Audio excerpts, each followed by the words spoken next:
Hey friends, welcome back to my channel. तो आ गई हूँ मैं आज एक स्पेशल व्लॉग लेकर, जो बहुत टाइम से अवेटेड था और मैं एडिटिंग की वजह से उसको डाल नहीं पाई थी। तो आज का मेरा व्लॉग है मेरी बरसाना जर्नी के ऊपर। सब कुछ इसमें आपको बताऊंगी, कैसे चंडीगढ़ टू बरसाना आप जा सकते हैं, ट्रांसपोर्टेशन का। और तो हम चंडीगढ़ सेक्टर 17 ISBT से डायरेक्ट बस में बैठे, जो कि बरसाना हमें नहीं पहुंचाने वाली है एग्जैक्टली। ये बस थी वृंदावन के लिए डायरेक्ट, जो यहाँ से 8:20 से चलती है और सुबह करीबन हमें 4 बजे के करीब ये वृंदावन पहुंचा देती है। तो ये बस बहुत ही कंफर्टेबल होती है, AC बस है। और सबसे अच्छी इसकी जो खासियत है वो ये है कि ये डायरेक्ट है वृंदावन के लिए। तो आपको बिल्कुल भी बसेस चेंज करने की या कोई भी ट्रांसपोर्टेशन चेंज करने की इसमें नीड नहीं होती है, और रात रात में आप वृंदावन पहुंच जाते हैं। तो हमारी बस ऑलमोस्ट निकल चुकी है और करीबन रात के 2:30 पौने 3 के करीब हम पहुंचे पलवल। एक्चुअली हम सीधा बरसाना या वृंदावन नहीं गए थे, तो हमने पहले नाइट स्टे किया था अपने बड़े भाई के घर, क्योंकि नेक्स्ट डे हमें एक फ़ंक्शन में जाना था और उससे नेक्स्ट डे हमारा प्लान था वृंदावन जाने का।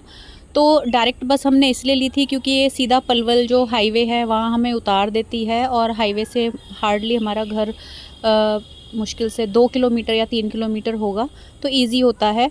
तो बरसाना हम गए थे नेक्स्ट टू नेक्स्ट डे। तो अभी रात के बजे हैं यहाँ पर हमें लगभग 3, और हम पलवल की सड़कों पर घूम रहे हैं। तो ये आ गया हमारा नेक्स्ट डे। बीच में मैंने फ़ंक्शन का वीडियो नहीं डाला है, तो ये सीधा मैं आपको ले चलती हूँ बरसाना। और ये देखिए, बरसाना जाने के लिए बीच में जो गांव पड़ते हैं, ये उनकी सड़कें हैं। जर्नी देखिए आप।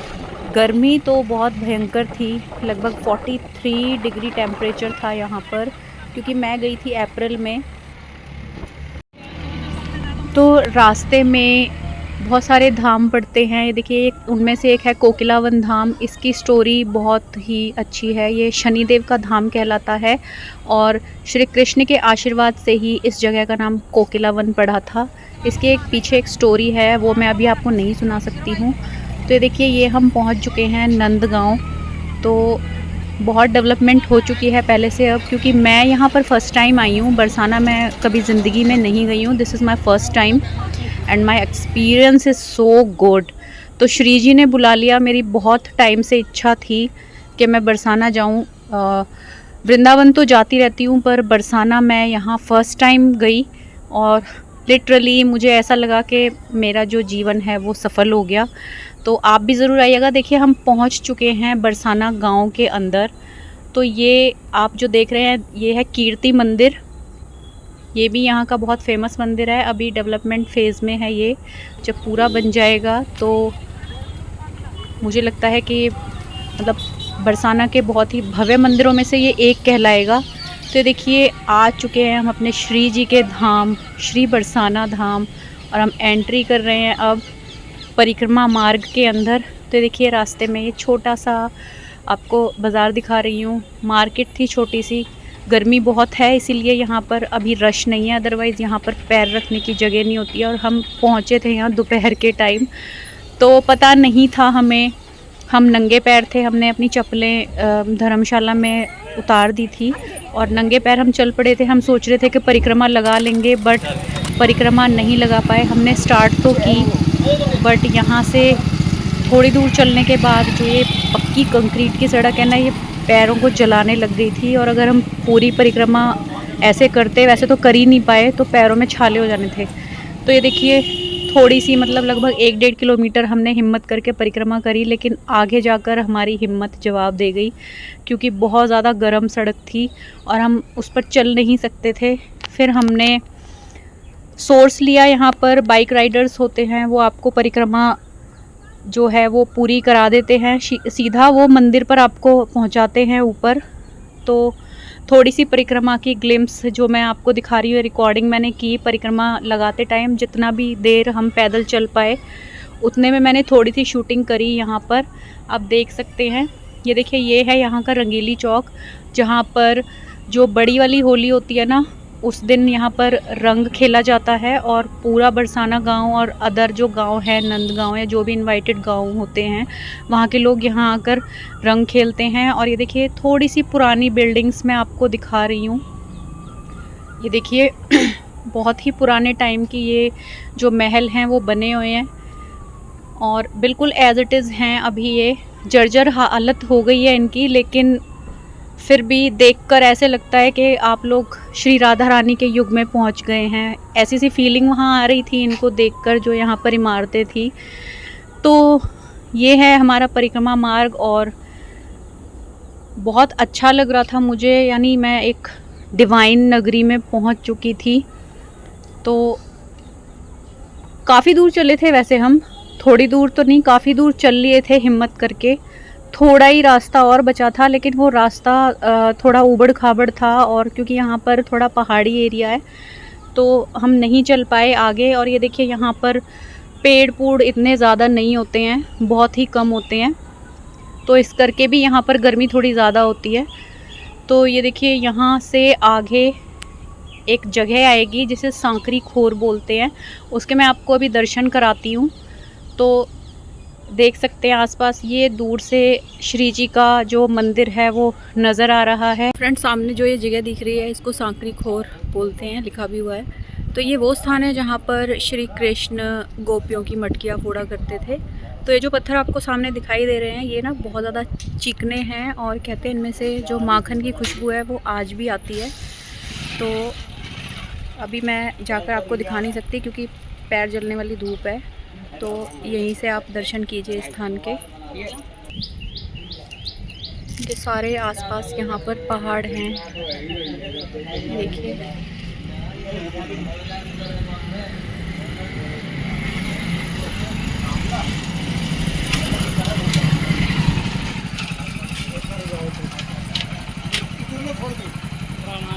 तो गाइस धूप बहुत तेज़ है तो हम परिक्रमा नहीं लगा सकते आज।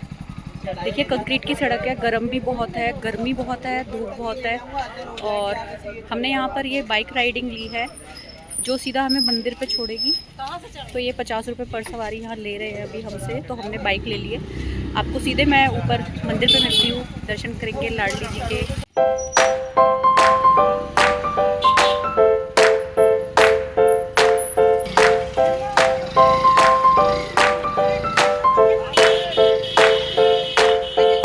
तो फ्रेंड्स भैया ने हमें पहुंचा दिया है या इस वाली जगह से ऊपर बाइक पे।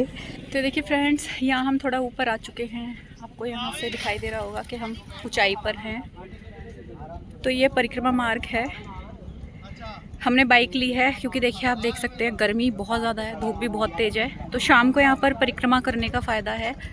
हम थोड़ा दूर से आए हैं इसलिए हमें पता नहीं था और हम आज यहाँ पर इस टाइम आ गए। और नहीं जी नहीं, देखिए ये मोरकुटी नामक स्थल है कोई, तो यहाँ से ये परिक्रमा मार्ग है। तो आज हम बाइक के थ्रू ही जाएंगे और लाडली जी के दर्शन करेंगे। तो फ्रेंड्स बाइक वाले भैया ने हमें ऊपर मंदिर पर पहुँचा दिया है और यहाँ पर शुक्र है हमें 3 शेड मिल गए थे लगे हुए, जिससे कि चलना इजी हो रहा था और धूप से भी हमारा बचाव हो गया था। तो मेरा फ़ोन थोड़ा हैंग हो रहा था ओवर हीटिंग की वजह से। तो यहाँ पर जो ट्रेडिशनल राधा रानी जी का तिलक है वो मैंने लगवाया और मैं चल पड़ी मंदिर की तरफ प्रसाद लेकर। तो प्रसाद आप यहीं मार्केट से ले सकते हैं, बहुत छोटे छोटे वेंडर्स होते हैं। मैं रिक्वेस्ट करती हूँ आप उन्हीं से प्रसाद लें, बड़ी दुकानों से ना लें क्योंकि उनकी भी हेल्प हो जाती है थोड़ी सी। तो ये ऑलमोस्ट हम पहुँच चुके हैं मंदिर में और थोड़ी देर में हम श्री जी के दर्शन करने वाले हैं। मैं बहुत एक्साइटेड थी। तो ये देखिए ये वही सीढ़ियाँ हैं जिनको मैं अक्सर रील्स में वीडियोस में देखा करती थी और आज मैं खुद इन पर चढ़ रही हूँ। और लिटरली मुझे इतना अच्छा लग रहा था ना, मतलब कि I can't explain in words. बहुत ही एक डिवाइन सी मुझे फीलिंग आ रही थी और इन सीढ़ियों पर चढ़ते टाइम मुझे सिर्फ मन में एक ही इच्छा थी कि कब मेरे लाडली जी, मेरी राधा रानी जी मुझे दर्शन देंगे। और मतलब अभी भी वॉइस ओवर करते टाइम ही मुझे गूज बम्स आ रहे हैं तो ये देखिए सामने स्वर्ग की सीढ़ियाँ। सो गाइस फाइनली हम पहुंच चुके हैं अपनी लाडली जी के दर्शनों के लिए। आप भी दर्शन कीजिए। ये देखिए पूरा बरसाना यहाँ से दिखाई देता है। ऊंचाई पर है ये मंदिर। यहाँ सामने कीर्तन चल रहा है और यहाँ हमारी लाडली जी महाराज विराजमान हैं, जिनके थोड़ी देर में ही हम दर्शन करेंगे। जय जय श्री राधे, श्री राधे, श्री राधे। तो ये मुख्य द्वार है जहाँ से श्री राधा रानी जी के दर्शन आपको प्राप्त होते हैं। इसी रास्ते से हम एंट्री करते हैं मंदिर के अंदर। तो अभी हम मंदिर के अंदर आ चुके हैं और सामने हमारी लाडली जी आपको नज़र आ रही होंगी ग्रीन पोशाक में। क्लियरली नहीं दिख रहा था तो मैंने थोड़ा आगे जाकर दर्शन किए, तो आप भी दर्शन कीजिए।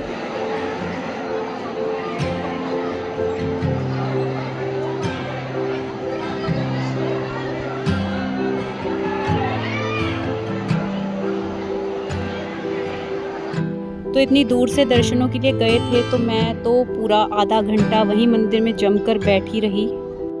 तो इतनी अच्छी सी फीलिंग आ रही थी ना मंदिर में, मैं आपको वर्ड्स में एक्सप्लेन करके नहीं बता सकती। उसके लिए आपको यहाँ पर आना पड़ेगा। और आओगे कब? जब राधा नाम जप करोगे। तो करते रहिए और कन्विंस कीजिए राधा रानी को कि आपको जल्दी जल्दी बुलावा भेजे और आप भी आकर इस डिवाइन नगरी के राधा रानी के दर्शन पा सकें।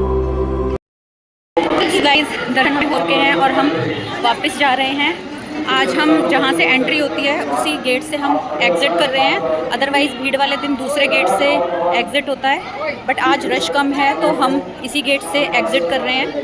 तो दर्शन पाकर हम धन्य हो गए, बहुत अच्छा लगा। मैं फ़र्स्ट टाइम बरसाना आई हूँ और बांके बिहारी जी की जो इच्छा थी और राधा रानी जी का आदेश, तो हमें बुला लिया उन्होंने और हम आज दर्शन करने यहाँ पहुँच गए। ये पीछे मंदिर आप देख सकते हैं। अब हम घर वापस जा रहे हैं। बहुत आनंद आया, गर्मी तो है लेकिन दर्शन पाकर रियली मैं बहुत धन्य हो गई। आप लोग भी आइए दर्शन कीजिए लाडली जी के।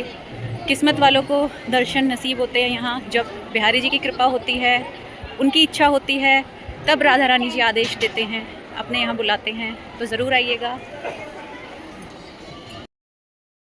तो श्री जी से आज्ञा लेकर हम चल दिए वापस घर की तरफ। दर्शन बहुत अच्छे हुए।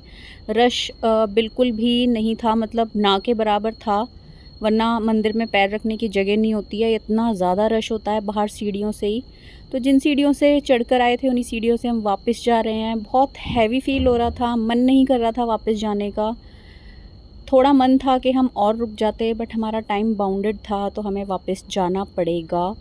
तो सीढ़ियाँ उतर चुके हैं हम और जैसे ही सीढ़ियाँ उतरे तो मन हुआ कुछ खाने का, क्योंकि सुबह से हम खाली पेट थे। तो हमारा ऐसा है कि हम जब भी मथुरा वृंदावन दर्शनों के लिए जाते हैं तो खाली पेट ही जाते हैं। कोई ऐसी धारणा नहीं है कि आपको ऐसे जाना चाहिए, आप चाहो तो ब्रेकफास्ट करके भी जा सकते हो। तो हम शुरू से ही ऐसे जाते हैं, इसलिए ऐसे ही मैं गई दर्शनों के लिए। तो सोडा पिया रास्ते में, थोड़ा सा गर्मी बहुत थी। और वापस हमने यहाँ से ऑटो पकड़ा और ऑटो पकड़कर हम कोसी पहुँचे। कोसी पहुँचकर हमने बस ली डायरेक्ट पलवल के लिए और पलवल से हम निकल लिए मेट्रो स्टेशन बल्लभगढ़। बल्लभगढ़ से दिल्ली तक की मेट्रो ट्रेन हमने ली यहाँ से। तो मेट्रो ट्रेन जो है वो बहुत ही कंफर्टेबल होती है आपके, मतलब शॉर्ट डिस्टेंस जर्नी के लिए। शॉर्ट डिस्टेंस पे चलती हैं ये। तो दिल्ली मेट्रो से मेरा पुराना लगाव और रिश्ता रहा है, तो मैं बहुत ही पसंद करती हूँ इस मेट्रो में सफ़र करना। तो मेरा मन था कि मेट्रो से ही हम दिल्ली तक जाएंगे और दिल्ली से हमने बस पकड़नी थी सीधा चंडीगढ़ के लिए। तो यहाँ पर हमने अपनी टिकट्स ले ली थी और हम वेट कर रहे थे ट्रेन का।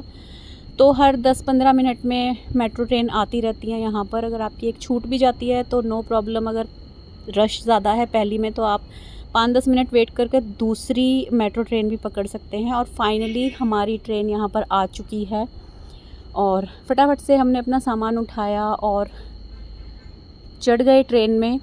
बहुत ही अच्छा सफ़र होता है ट्रेन का। मेरी जो यादें थी पुरानी वो ताज़ा हो गई। मेट्रो ट्रेन से मैंने बहुत सफ़र किया है। दिल्ली हम आते हैं कालका माता के दर्शन करने के लिए, तो मेट्रो से ही आते थे हर बार। तो ये हम मेट्रो में चढ़ चुके हैं और ट्रेन लगभग चल चुकी है। तो इतना अच्छा मतलब सफ़र होता है इसका। तो यहाँ पर आपके स्टेशंस हैं जो मेंशन होते हैं, आप देख सकते हैं दरवाज़े के ऊपर। यहाँ पर हर 10 मिनट में एक स्टेशन आता है और ये हर स्टेशन पर रुकती है। तो टाइम लग जाता है थोड़ा, बट जर्नी है जो इसकी बहुत कंफर्टेबल होती है, एसी होती है पूरी, तो आपको बिल्कुल भी प्रॉब्लम नहीं होती है। देखिए दिल्ली का लोटस टेम्पल यहाँ पर मैंने थोड़ा सा शूट किया है, दिखा रही हूँ आपको। तो हम पहुँच चुके थे लगभग 12:30 के करीब ISBT कश्मीरी गेट। तो यहाँ से हमने अपनी बस पकड़नी थी। CTU की बसेस होती हैं डायरेक्ट चंडीगढ़ के लिए। तो अभी हम उतर चुके हैं मेट्रो से और अब हम जाएंगे अपनी बस पकड़ने के लिए। ये देखिए यहाँ पर मैं आपको जो बस स्टैंड है वो दिखा रही हूँ, ISBT कश्मीरी गेट दिल्ली में। तो हम एंटर कर रहे हैं अब इसके अंदर और यहाँ से सबसे पहले हम अपनी टिकट्स लेंगे बस के लिए। बहुत अच्छा बना हुआ है ये भी, सारी सुविधाएं हैं यहाँ। आप चाहे थोड़ा सा स्टे भी कर सकते हैं, बैठ सकते हैं, रिफ़्रेशमेंट्स ले सकते हैं अगर आप लॉन्ग डिस्टेंस जर्नी में है तो।